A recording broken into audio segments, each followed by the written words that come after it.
সংগঠনের একজনের সাধনে অনুরোধ করছি। এই নাড়াচড়া করেন না।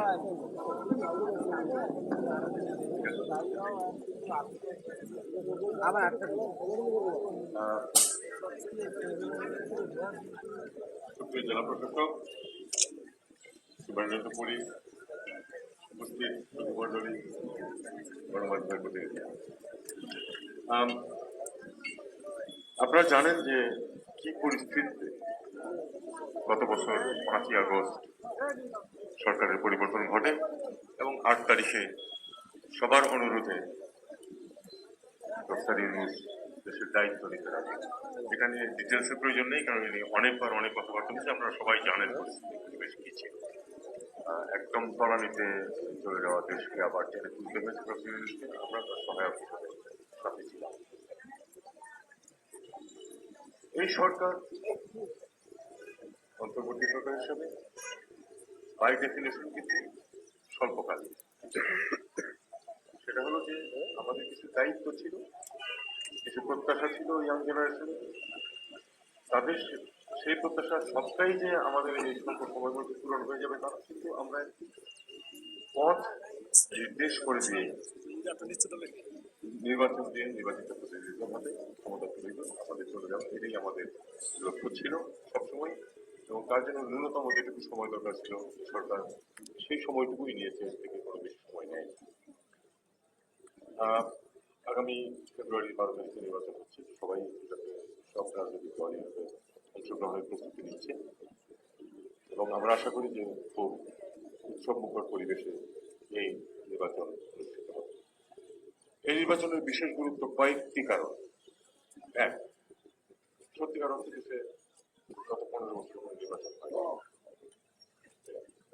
যদি আপনি নির্বাচনের কথা বলেন তাহলে সর্বশেষ ছিল 2008, এরপরে আসলে আর কোনো নির্বাচন হয়। তার মানে আরেকটি বিষয় কিন্তু এখানে চলে আসছে যে বিপুল জনগণের বয়স 30-এর নিচে বা 30-এর আশেপাশে, তারা সত্যিকার অর্থে নির্বাচনে কখনো ভোট দেওয়ার সুযোগ পায়।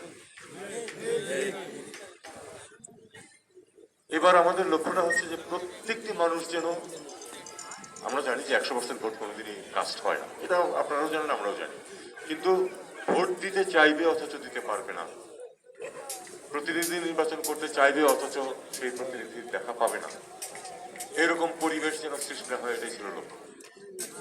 আমরা আশা করি এবং আপনাদের সহযোগিতা এখানে খুবই গুরুত্বপূর্ণ, আপনাদের অংশগ্রহণটা খুব গুরুত্বপূর্ণ। সেটা হলো যে আমরা চাই একটি নির্বাচন হোক যেটাতে মানুষ তার ইচ্ছা মতো ভোট দিতে পারবে। এই সরকার কিন্তু কোনো দলের পক্ষে না, এটা আমি স্পষ্টভাবে বলে দিচ্ছি আপনাদের, আপনারা জানেন সেটা, তাও এটা আবার উচ্চারণ করা প্রয়োজন যে এই সরকার কোনো দলের পক্ষে না। আমরা চাই যে সব দল অংশগ্রহণ করছে, আপনারা দেখছেন যে উৎসাহ, আগামী পরশুদিন হচ্ছে জমা দেওয়ার শেষ দিন, এর মধ্যে আপনারা জেনে যাবেন কারা কারা কত জায়গায়। আমরা অলরেডি জানি অনেক ক্ষেত্রে যে কারা কি নমিনেশন দিচ্ছে, সেগুলি তালিকাও বেরিয়ে গেছে। তো আমাদের লক্ষ্যটা হচ্ছে যে এর মাঝে তারা 40 দিন মতো সময় পাবেন প্রচারণার জন্য। প্রচারণার পরে 12 তারিখে 26 সালের ফেব্রুয়ারি, সেদিন আপনারা সবাইকে ভোট দেবেন এবং আপনাদের পছন্দের প্রার্থী মনোনীত করবেন। আরেকটি বিষয় এখানে গুরুত্বপূর্ণ, সেটা হলো যে আপনারা জানেন যে একটা বিশেষ পরিস্থিতিতে বিশেষ দাবি দেওয়া নিয়ে কিন্তু এই পুরো পরিবর্তনটা হয়েছিল, যে 24 সালের জুলাই আগস্টে যেই পরিবর্তন হয়েছে, যেই পরিবর্তনের জন্য আমাদের ছেলে মেয়েরা জীবন দিয়েছে।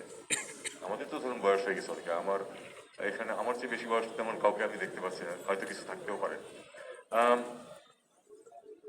তারা অনেকে আমাদের ছেলে মেয়েদের চেয়ে ছোট, যারা এই জীবন দিয়েছে যেই দাবি সামনে রেখে। কাজে তাদের যেই দাবি দাওয়াগুলো, সেগুলোকে আমরা অনেক কষ্ট করে একটি ছোটখাটো তালিকায় নিয়ে এসেছি। 100% যে তার মধ্যে প্রতিফলিত হয়েছে তা না, কিন্তু যতটুকু সম্ভব মেজর জিনিসগুলি সব নিয়ে আসা হয়েছে এবং সেটা প্রথমবারের মতো জনগণের সামনে হাজির করা হবে যে আপনারা এটা চান কি চান না, কারণ প্রতিটি আলাদাভাবে গণভোট সম্ভব না, এটা আপনারা সবাই জানেন।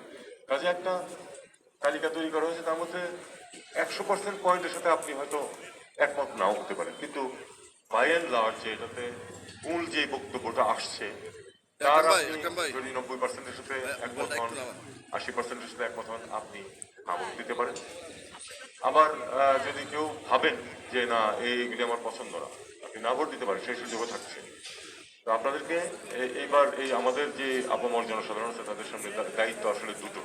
একটা হলো তাদের মতামত দেয়া যে কি কি পরিবর্তন তারা চান অথবা চান। রেহান হ্যাঁ, দুই, সাউন্ড মিস্টেক হয় মনে হয় কাগজের জনপ্রতিনিধি লেগে। নির্বাচন করা, যারা এই যে পরিবর্তনটা আপনারা চান, যদি চান, না চাইলে তো কোনো সমস্যা নেই, তাহলে তাদের আর কোনো কাজ নেই।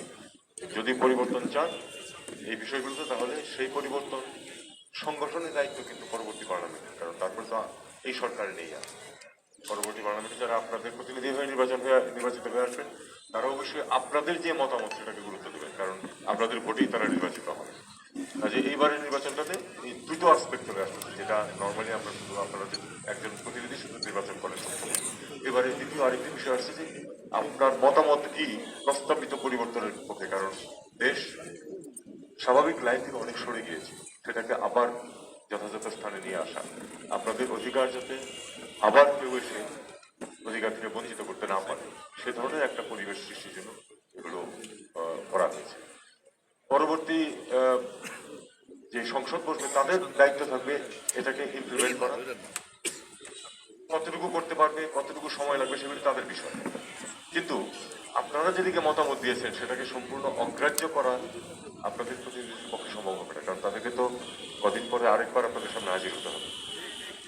যেদিন আপনি ভোটটা দিচ্ছেন সেদিন কিন্তু আপনি সোভরেন, আপনার উপরে কিন্তু কোনো নিয়ন্ত্রণ নেই। এখন এই জিনিসটা নিশ্চয়তা করার দায়িত্ব হচ্ছে প্রশাসন এবং আপনাদের সকলের মিলিত পথে। কারণ এর আগে আমরা দেখেছি যে আপনাদের মতামত হয়তো একদিকে, কিন্তু সেটা প্রতিফলিত হয়নি, কারণ আপনারা ভোট দেওয়ারই সুযোগ পাননি। আমরা আশা করব এবার অত্যন্ত উৎসবমুখর পরিবেশে সবার অংশগ্রহণে ভোট অনুষ্ঠিত হবে। যে কোনো নির্বাচনেই ছোটখাটো কিছু গন্ডগোল হয়, এটা আমরা আমাদের মতো বয়স যারা আমরা দেখে আসছি গত 50 বছর যাবত, আর যারা আমাদের চেয়ে একটু কম তারাও দেখেছে। কিন্তু মূল জিনিসটা হচ্ছে যে মানুষের মতামত প্রতিফলিত হয় কিনা নির্বাচনে, এটা হলো খুব গুরুত্বপূর্ণ। গত 3টি কথিত নির্বাচনে সেটা প্রতিফলিত হয়নি, আপনারা সবাই জানেন। এটাই হলো মূল পরিবর্তন। তো আমরা আশা করবো যে সেটা ঠিক সফলবার হবে। আর এই যে ভোটের গাড়ি, এটার উদ্দেশ্যটা হচ্ছে যে প্রথমত উদ্বুদ্ধ করা সবাইকে, কারণ অনেকেই কোনোদিন ভোট দিতে যায় না, তাদেরকে বুঝিয়ে দেওয়া যে আপনার মতামত গুরুত্বপূর্ণ, কাজে আপনি ভোট দিতে আসুন। এবং একটু পদ্ধতিটাও বুঝিয়ে দেওয়া, যেহেতু এখানে একটা গণভোটের প্রশ্ন আছে, আপনি আসলে দুটো ব্যালটে ভোট দেবেন, একটা ছোট না অথবা না, আর একটা নর্মাল ব্যালট আমরা সবসময়